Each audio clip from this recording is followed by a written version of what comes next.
खास खबर शामिल करते हैं। जाफराबाद से डिस्ट्रिक्ट ब्यूरो चीफ साबर बलोच के मुताबिक डिस्ट्रिक्ट उशर ज़कात के चेयरमैन साहबजादा सिकंदर सुल्तानुल कादरी ने कहा कि बलोचिस्तान की तारीख में पहला बेहतरीन बजट हुकूमत बलोचिस्तान ने पेश किया है, जिसमें मुलाजमीन की तनख्वाहों में 25% इजाफा करने के साथ साथ तालीम, सेहत, पानी और रोड जैसे अहम मसलों के हल के लिए हुकूमत बलोचिस्तान ने बड़ी रकम रखी है, जिससे बलोचिस्तान में तरक्की और खुशहाली होगी। वज़ीर आला बलोचिस्तान इन तरक्याती कामों की मॉनिटरिंग खुद करें तो बलोचिस्तान तरक्की की राह पर गामजन होगा।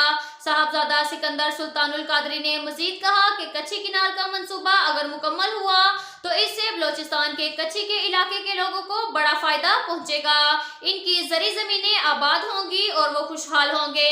पट फेडर किनाल की भल सफाई होने से नसीराबाद, जाफराबाद के छोटे बड़े जिम्मेदारों और काश्तकारों को फायदा होगा। इनकी जरी पैदावार बढ़ेगी। उनका कहना था कि नसीराबाद और जाफराबाद की छोटी बड़ी नहरें हैं, इनके टॉप पर रोड बनने से फार्म टू मार्केट रोड से लोगों का अहम मसला हल होगा।